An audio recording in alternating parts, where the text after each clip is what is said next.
स्वागत दोस्तों, सबसे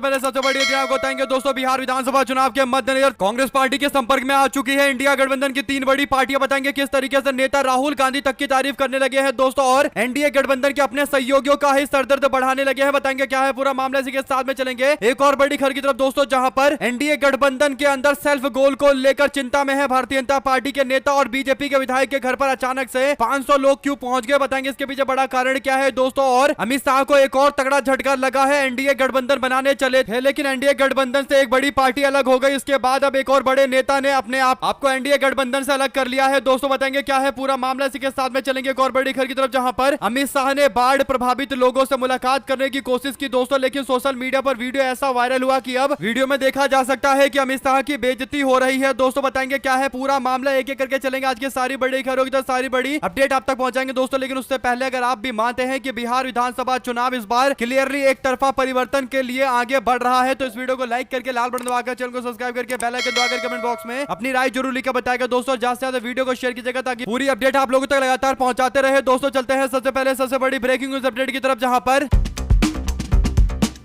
एनडीए गठबंधन के बिहार के सांसद और बड़े सारे वरिष्ठ नेता एनडीए गठबंधन के लोग सबके सब दिल्ली में मौजूद है दोस्तों, और बिहार में सीट बंटवारे को लेकर चर्चा अभी तक पूरी नहीं हो पा रही है। अमित शाह के घर पर हुई चर्चा के दौरान एनडीए गठबंधन की दो बड़ी पार्टियों ने टांग अड़ा दिया दोस्तों। पहला था चिराग पासवान की पार्टी, जिन्होंने 40 सीटों की डिमांड कर दी, तो दूसरे नंबर पर जो मोदी सरकार के मंत्री है दोस्तों जीतन राम मांझी, उनकी पार्टी ने 20 सीटों की डिमांड कर दी, और उसके बाद से एनडीए गठबंधन का सीट बंटवारे का पूरा समीकरण बिगड़ चुका है। ऐसे में दोस्तों राहुल गांधी की बिहार में हुई वोटर अधिकार यात्रा में मिली जोरदार तरीके की सफलता के बाद, समर्थन के बाद अब एनडीए गठबंधन की कुछ पार्टियों को लग रहा है कि बीजेपी में कोई सम्मान नहीं मिलेगा, एनडीए गठबंधन में सम्मान नहीं मिलेगा, तो उनके पास मौका है कि वो इंडिया गठबंधन की ओर चले जाए दोस्तों। इसीलिए राहुल गांधी को और कांग्रेस पार्टी को खुश करने की कोशिश की जा रही है। एनडीए गठबंधन के मजबूत स्तंभों में से एक कहे जाने वाले उपेंद्र कुशवाहा ने राहुल गांधी की जमकर तारीफ की दोस्तों। कुशवाहा ने यह माना कि राहुल गांधी की वोटर अधिकार यात्रा के कारण कांग्रेस पार्टी को फायदा पहुंचेगा। उन्होंने साफ तौर पर बोल दिया कि राहुल गांधी को और ज्यादा लोकप्रियता इस यात्रा के बाद मिली है, और वो आगे बीजेपी पर निशाना साधते हुए कहते हैं कि बिहार में अगर एनडीए गठबंधन को जीतना है तो 2024 के लोकसभा चुनाव की तरह इस बार सेल्फ गोल नहीं होना चाहिए। 2024 के लोकसभा चुनाव में भारतीय जनता पार्टी के टिकट पर पवन सिंह को चुनावी मैदान में उतरना था दोस्तों, लेकिन बीजेपी ने पवन सिंह को बंगाल से टिकट दे दिया, जिसे लेकर जोरदार तरीके का विवाद हुआ दोस्तों। और उसके बाद उपेंद्र कुशवाहा बुरी तरीके से बैकफुट पर चले गए, और उपेंद्र कुशवाहा को काराकाट से पवन सिंह ने चुनाव हरा दिया। इसके बाद उपेंद्र कुशवाहा ये मानकर चलते हैं कि एनडीए गठबंधन में सब कुछ सही से मैनेज नहीं किया गया, और इसीलिए सेल्फ गोल हो गया था। उपेंद्र कुशवाहा चुनाव हार गए थे। ऐसे में उपेंद्र कुशवाहा की ओर से नीतीश कुमार को भी नहीं छोड़ा गया दोस्तों। तंज कसते उन्होंने कहा कि जब नए नेतृत्व का उदय राजनीतिक विरासत से नहीं होता तो राजनीतिक दल समाप्त हो जाता है, जैसे कभी मजबूत रहे जगदेव प्रसाद की समाजवादी पार्टी का हाल हुआ। कुल मिलाकर दोस्तों बिहार को लेकर वो इशारा कर रहे हैं कि अब नीतीश कुमार को, निशांत को जिम्मेदारी देनी चाहिए। हालांकि दोस्तों उनके इन बयानों से एक बात स्पष्ट है कि वो राहुल गांधी और कांग्रेस पार्टी को लेकर कहीं ना कहीं अपना सॉफ्ट स्टैंड दिखाकर इंडिया गठबंधन की पार्टी कांग्रेस पार्टी से भी संपर्क साधने की कोशिश कर रहे हैं दोस्तों, और एक मैसेजिंग कर रहे हैं। लेकिन इससे पहले कि उपेंद्र कुशवाहा कांग्रेस के संपर्क में आए दोस्तों, एक बड़ा बम फूटा है। आपको बता दें कि खबर यह है कि कांग्रेस पार्टी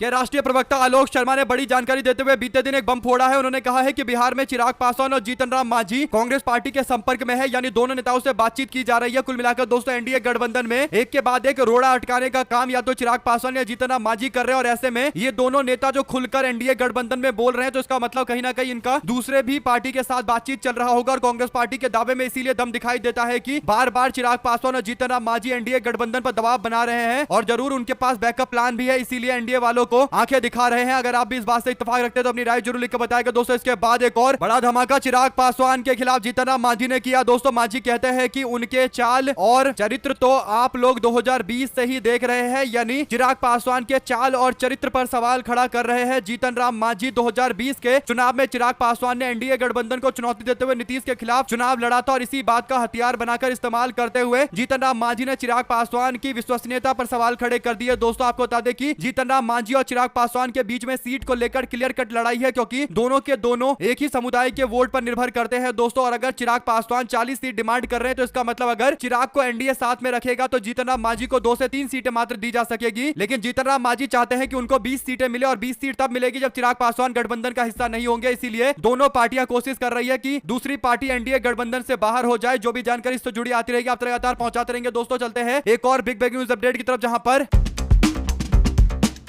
उत्तर प्रदेश के गोरखपुर के अंदर राप्ती और रोहिन नदी के बाढ़ प्रभावित क्षेत्र डूब क्षेत्र में गोरखपुर विकास प्राधिकरण यानी जीडीए की ओर से जारी कार्रवाई के विरोध में मलौनी बांध के आसपास रहने वाले लगभग आधा दर्जन गांव के 500 पुरुष और महिला बीजेपी के विधायक के घर पर पहुंच गए दोस्तों और जोरदार तरीके से आंदोलन करने लगे, विरोध करने लगे। आपको बता दें कि लोगों को काफी दिक्कतों का सामना करना पड़ रहा है। नदी के किनारे पर मौजूद आवासों को हटाने की कोशिश की जा रही है दोस्तों, जिसे लेकर जोरदार तरीके का विरोध बीजेपी के विधायक का हुआ है। घर पर जाकर विरोध हुआ है दोस्तों। चलते हैं एक और बड़ी खबर की तरफ, जहां पर एनडीए गठबंधन के अंदर लगातार एक के बाद एक टूट की खबर सामने आ रही है दोस्तों। आपको बता दें कि बीजेपी और एआईएडीएमके के सहयोगी दिनाकरण की पार्टी एडबलएमके पार्टी ने एनडीए गठबंधन को टाटा अलविदा बाय बाय बोल दिया था दोस्तों। इसके बाद अब तमिलनाडु के अंदर अमित शाह की तैयारियों पर पानी फिरता दिखाई दे रहा है। एक और एनडीए गठबंधन की पार्टी ने एनडीए को तगड़ा झटका दिया है दोस्तों। आपको बता दें एआईएडीएमके के पूर्व मंत्री और वरिष्ठ नेता के सेंगोटेयन ने एक बयान जारी किया है दोस्तों। सेंगोटेयन कहते हैं कि अगर हम उन गुट के लोगों को वापस नहीं लेकर आते हैं जो हमारे साथ नहीं है अब, यानी हमको छोड़ के जा चुके हैं, पुराने नेताओं को वापस नहीं लेकर आया जाता तो हमें उन लोगों को स्वीकार करना चाहिए और पार्टी में शामिल करना चाहिए, वरना हमारी एकता पूरी नहीं हो पाएगी और जनता हमको वोट नहीं देगी। आपको बता दें कि सेंगोटेयन के द्वारा दिए गए इस बयान को लेकर अब एआईडीएमके पार्टी की ओर से कार्रवाई की गई है दोस्तों। सेंगोटेयन को पार्टी से बाहर का रास्ता दिखा दिया गया है। वो अपने क्षेत्र में मजबूत दावेदार के तौर पर जाने जाते हैं दोस्तों। ऐसे में एनडीए गठबंधन की ओर से एक और वरिष्ठ नेता को पार्टी से हटाकर कहीं ना कहीं एनडीए गठबंधन ने अपने आने वाले चुनाव के अंदर की उपस्थिति को कमजोर किया है दोस्तों। दो शब्द जरूर लिखकर बताएगा और ज्यादा से ज्यादा वीडियो को शेयर कीजिएगा ताकि पल पल की पूरी अपडेट आप लोग तक लगातार पहुंचती रहे। चलते हैं एक और बड़ी खबर की तरफ दोस्तों, जहां पर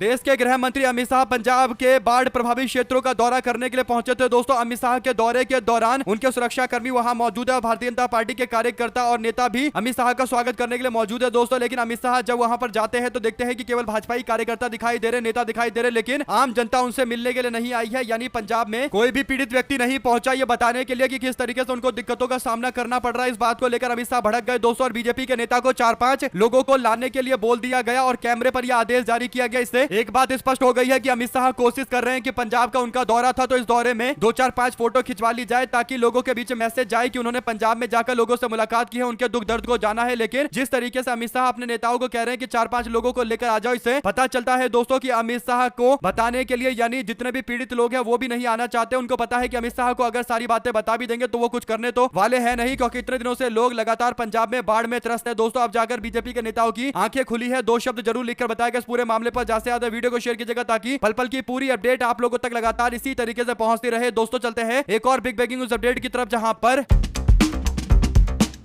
कर्नाटका के महादेवपुरा विधानसभा सीट को लेकर राहुल गांधी के बड़े खुलासे के बाद अब जो जानकारी आई है दोस्तों, उसके अनुसार कांग्रेस पार्टी ने फिर से नरेंद्र मोदी और बीजेपी के मामले को लेकर सबको, जनता को एक मैसेज क्लियर दिया है दोस्तों। कांग्रेस कहती है कि आप लोगों को याद है ना कि वोट चोरी ये लोग कैसे करते हैं। भारतीय जनता पार्टी के लोग 5 तरीके से वोट चोरी करते हैं। पहला, एक एक व्यक्ति के 2-2, 3-3 जगह पर वोटर लिस्ट बना दी जाती है। दूसरा, फेक और इनवैलिड एड्रेस डाल दिए जाते हैं जिससे पता ही नहीं चलता कि कौन कहां पर रहता है। तीसरा, बल्क वोटर एक एड्रेस पर बना दिए जाते हैं, यानी एक ही एड्रेस पर कई लोगों के नाम हो जाते हैं और उनका पहचान पत्र हो जाता है और वैलिड फोटो लगाकर भी कई घपले किए जाते हैं, वोट चोरी की जाती है और फॉर्म 6 का भी गलत यूज करके वोट चोरी की जाती है। कांग्रेस पार्टी ने राहुल गांधी के द्वारा उठाए गए सवालों को फिर से जनता के बीच में स्पष्ट करते हुए बताया है कि ये 5 तरीके हैं जिससे लोगों से वोट लूटे जा रहे हैं। आपको याद रखना चाहिए, हमेशा बार बार याद दिलाना जरूरी है ताकि जनता को याद रहे कि किस तरीके से लूटपाट की गई है। 2 शब्द जरूर लिख कर बताएगा दोस्तों इस पूरे मामले पर। चलते हैं एक और बड़ी खबर की तरफ, जहां पर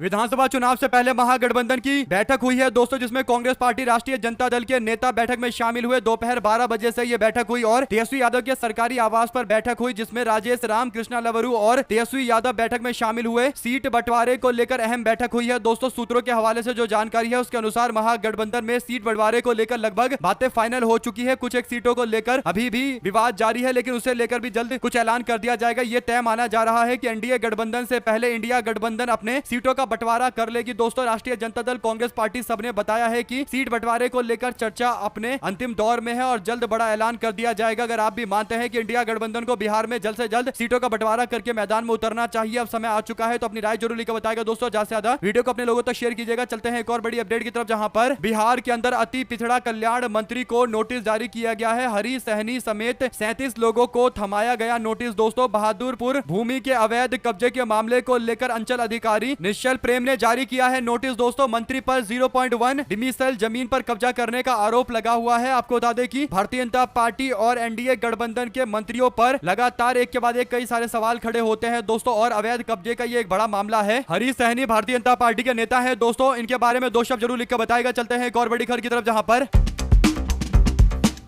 बिहार विधानसभा चुनाव से पहले तेजस्वी यादव राहुल गांधी की विपक्षी इंडिया गठबंधन का कुनबा और बड़ा हो गया है दोस्तों। शनिवार को बीते दिन नेता प्रतिपक्ष तेजस्वी यादव के आवास पर चल रही बैठक में एक बड़ा फैसला लिया गया है। फैसला यह है कि पशुपति पारस की लोजपा और झारखंड मुक्ति मोर्चा भी बिहार में महागठबंधन के साथ चुनाव लड़ेगी। मालूम हो कि पशुपति पारस के साथ सूरजभान सिंह सहित कई बड़े नेता मौजूद रहे। ऐसे में पशुपति पारस गुट के इंडिया गठबंधन में शामिल होने से चिराग पासवान की लोजपा के वोट बैंक में बिखराव देखने को मिलेगा दोस्तों। दूसरी ओर भागलपुर, बांका, मुंगेर के झारखंड से सटे इलाकों के अंदर झारखंड मुक्ति मोर्चा का जनाधार है दोस्तों, और यह जनाधार भी इंडिया गठबंधन से जुड़ेगा। अब देखने वाली बात यह है कि सीट बंटवारे में कितनी कितनी सीटें इन पार्टियों को मिलता है दोस्तों। तो झारखंड मुक्ति मोर्चा के साथ बातचीत को लेकर ज्यादा दिक्कतें नहीं होनी चाहिए, क्योंकि झारखंड में भी आराम से बातचीत हो गई थी और यहां पर भी आराम से बातचीत हो जाएगी। एक दो सीटों पर फ्रेंडली फाइट भी हो सकती है, लेकिन जिस तरीके की रणनीति इंडिया गठबंधन की देखने को मिलेगी दोस्तों, पूरी जानकारी आप तक लगातार पहुंचाते रहेंगे। चलते हैं एक और बिग न्यूज अपडेट की तरफ, जहां पर कांग्रेस पार्टी की बिहार बीडी पोस्ट को लेकर सियासी बवाल मचा दोस्तों। इस पोस्ट के सामने आने के बाद बीजेपी और जनता दल यूनाइटेड के बाद आरजेडी ने भी कांग्रेस पार्टी के लोगों से इस पूरे मामले पर कार्रवाई की अपील की दोस्तों। बिहार कांग्रेस के नेताओं और कार्यकर्ताओं ने इस पोस्ट को लेकर नाराजगी जताई और केरल कांग्रेस का जो सोशल मीडिया का अकाउंट चलाया जा रहा है दोस्तों, उस पर कार्रवाई की मांग की गई और आखिरकार अब कार्रवाई कर दी गई है। जो जानकारी है उसके अनुसार केरल कांग्रेस के इस पोस्ट से उपजे विवाद के बाद सोशल मीडिया प्रमुख वीटी बलराम को उनके पोस्ट से हटा दिया गया है दोस्तों। साथ ही कांग्रेस पार्टी की पूरी सोशल मीडिया टीम को फिर से बनाने की बात कही गई है। केरल कांग्रेस की पोस्ट में जो लिखा था दोस्तों, उसे लेकर बवाल मच गया। मालूम हो कि केरल कांग्रेस के सोशल मीडिया हैंडल पर यह बातें लिखी गई थी दोस्तों, और बिहार के लोगों के प्रति एक घोर निंदात्मक बयान दिया गया था, यानी बीडी से जोड़कर बिहार को अपशब्दों का इस्तेमाल किया जा रहा था। और अब कांग्रेस पार्टी ने इस पर कार्रवाई करते बता दिया है कि वो बिहारी लोगों के सम्मान के खातिर बड़ी कार्रवाई करने के लिए तैयार है। उनके सम्मान के समर्थन में हमेशा कांग्रेस पार्टी खड़ी है। अगर आप भी मानते हैं कि एक्शन की तारीफ की जानी चाहिए तो अपनी राय जरूर लिख के बताएगा दोस्तों। ज्यादा से ज्यादा वीडियो को शेयर कीजिएगा। चलते हैं एक और बड़ी अपडेट की तरफ, जहां पर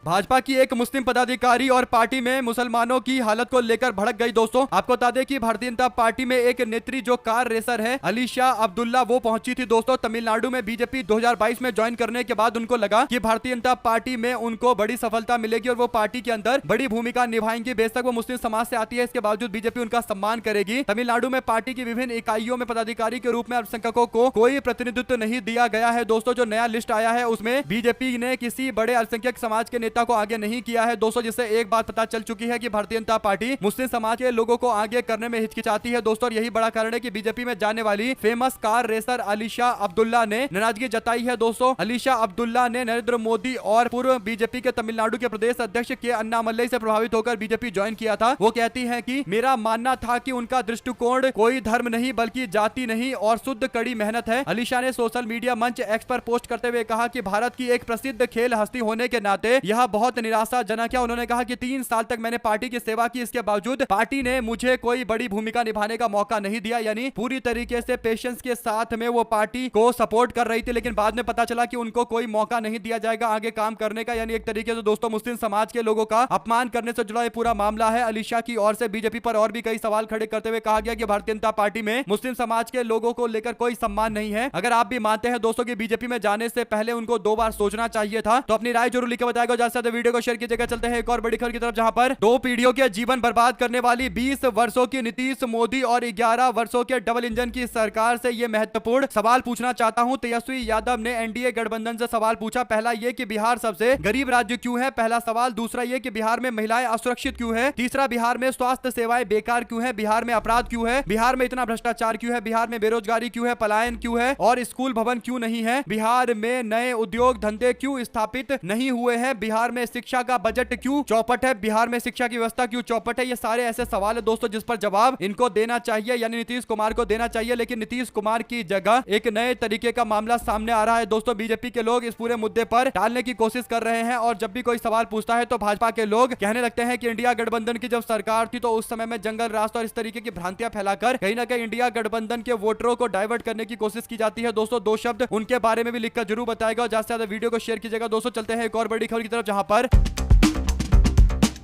बिहार में कांग्रेस पार्टी के प्रदेश अध्यक्ष की ओर से राजेश राम जी की ओर से बयान देते हुए कहा गया कि बीजेपी और नीतीश कुमार नकलची है, हमारी योजनाओं की कॉपी कर जनता को गुमराह करने की कोशिश कर रहे हैं। लेकिन सवाल यह है कि अगर उन्हें सच में बिहार की जनता की चिंता होती तो 20 साल में सत्ता में रहते हुए ये जो योजना वो बता रहे हैं उसे कब का लागू कर दिया गया होता। सच्चाई यह है कि इनके लिए जनता का हित मायने नहीं रखता, इन्हें सिर्फ सत्ता और चुनाव की चिंता है। इनके सारे वादे महज जुमले हैं जो हर राज्य में सुनाई देते हैं और पूरे कहीं नहीं होते हैं। राजेश राम का यह बयान इसलिए भी दिलचस्प है दोस्तों क्योंकि राजेश राम और तेजस्वी यादव लगभग एक ही जैसा बयान देते हैं। तेजस्वी यादव ने भी नीतीश कुमार को बार बार इस बात को लेकर घेरा है कि नीतीश कुमार के पास खुद का अपना कोई विजन नहीं है और वो एक थके हुए मुख्यमंत्री है। इसके बाद तेजस्वी यादव ने जो वादे अभी हाल फिलहाल में किए थे दोस्तों, उन सभी वादों को इंप्लीमेंट करने का दावा करते हुए नीतीश कुमार की ओर से आदेश पास कर दिए जा रहे हैं ताकि जनता अगर उनसे पूछे कि तेजस्वी यादव ये बोल रहे हैं आप कब करेंगे, तो नीतीश कुमार बोलेंगे कि हम भी तो आदेश जारी कर दिए हैं, हमने तो घोषणा कर दी है। यानी केवल घोषणा के नाम पर लोगों को घुमाने फिराने की कोशिश की जा रही है, मूर्ख बनाने का प्रयास किया जा रहा है। लेकिन बिहार की जनता काफी होशियार है दोस्तों, इस तरीके के किसी भी परपंच और षड्यंत्र में फंसने वाली नहीं है। अगर आप भी मानते हैं कि बिहार इस बार बदलाव करके रहेगा, चाहे कितना भी कोशिश कर ले बिहार के लोगों के मांग को दबाने की कोशिश करने के, यानी कितनी भी कोशिश कर ले बिहार के लोगों के मन की बात को छुपाने की, अंततः गत्वा सबके सामने जानकारी मिलेगी और सबको पता चलेगा कि बिहार इस बार 20 साल पुरानी सरकार से इतना ज्यादा परेशान हो चुका है, इतना ज्यादा परेशान हो चुका है कि अब वो किसी भी कीमत पर सत्ता परिवर्तन चाहता है और ये सत्ता परिवर्तन होकर रहेगा, डंके की चोट पर होगा। जो भी आपकी राय है दोस्तों लिखकर जरूर बताएगा। चलते हैं एक और बड़ी अपडेट की तरफ जहां पर